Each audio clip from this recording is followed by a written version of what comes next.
Shakespeare published Macbeth in 1606. It tells the tale of Macbeth and his wife's lust for power. This lust for power destroys them in body and mind.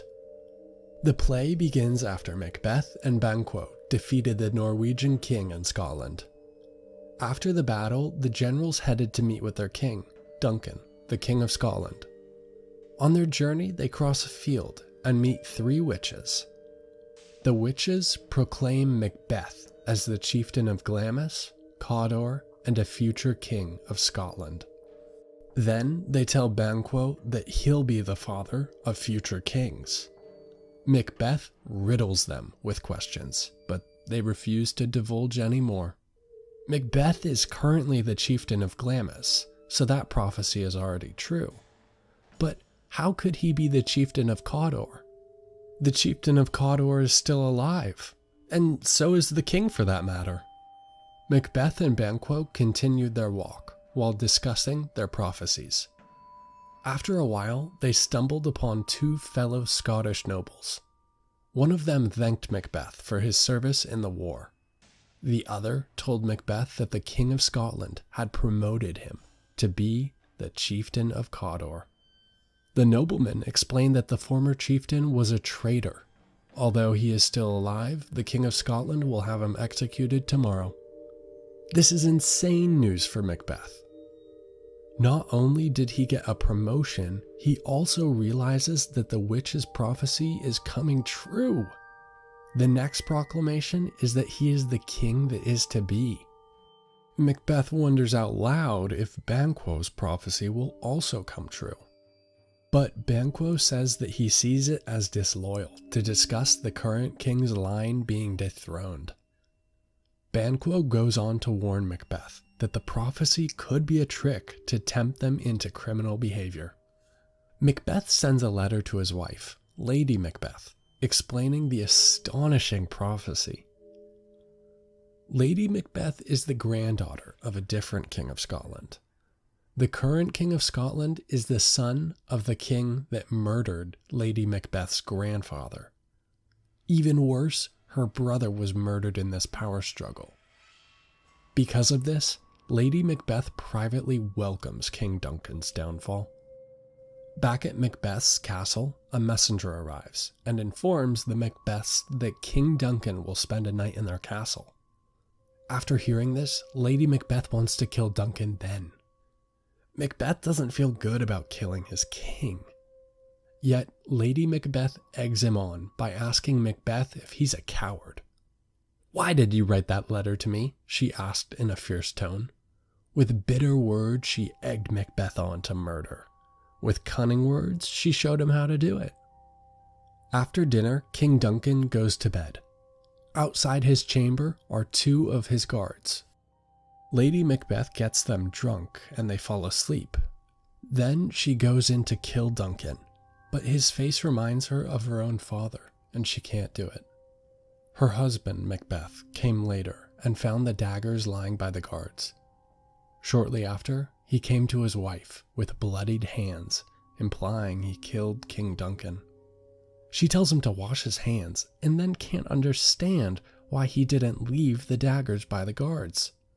So Lady Macbeth takes them back herself. The next morning, there's a loud banging on Macbeth's door. It was the knocking of Macduff, the chieftain of Fife. Macbeth answered the door, and they both went to the king's bedroom to wake him up. Macduff walks in, and the body of the dead king stuns him. Macbeth pretends to be just as surprised. Then, Macbeth kills the 2 guards before they can even proclaim their innocence. Fearing a conspiracy, King Duncan's sons flee. One of them goes to Ireland, and the other goes to England. In their absence, Macbeth is crowned the king at the city of Scone. Despite being king, Macbeth is even more troubled. Now, he's worrying about the prophecy of Banquo, whose sons are to rule Scotland.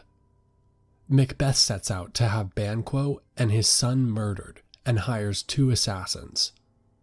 The assassins try and kill the targets on their way to a banquet where Macbeth is hosting. but Fleance escapes while his father is killed. Meanwhile, the new king and queen are entertaining their guests at the castle. Mysteriously, Banquo's ghost flies in, and only Macbeth can see it. When the ghost finally leaves, Macbeth raises a toast to our dear friend Banquo, whom we miss. While Macbeth is drinking the toast, Banquo's ghost flies in again. Macbeth gets angry at the ghost, which no one else can see. This obviously makes Macbeth look deranged. Lady Macbeth quickly takes Macbeth to bed. The next day, Macbeth finds the witches in a cave. Macbeth wants answers, so the witches summon their master. The master warns Macbeth to be wary of Macduff. Lastly, Macbeth is told that he won't be dethroned until the Wood of Burnham climbs the castle's hill.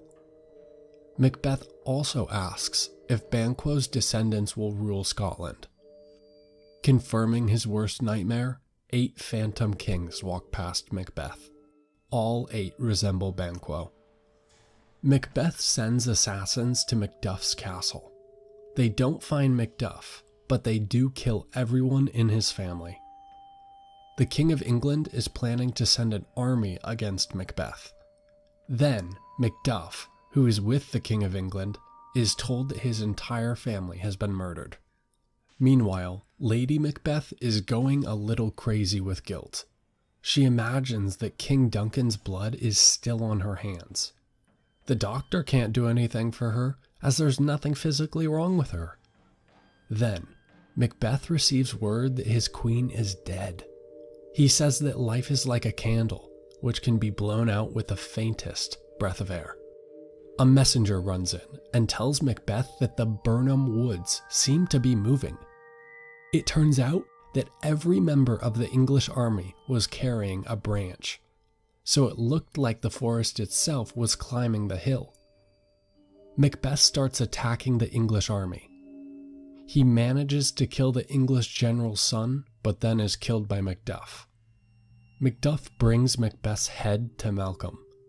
Malcolm is returned to the throne of Scotland. Yet, years later, the descendants of Banquo were crowned kings.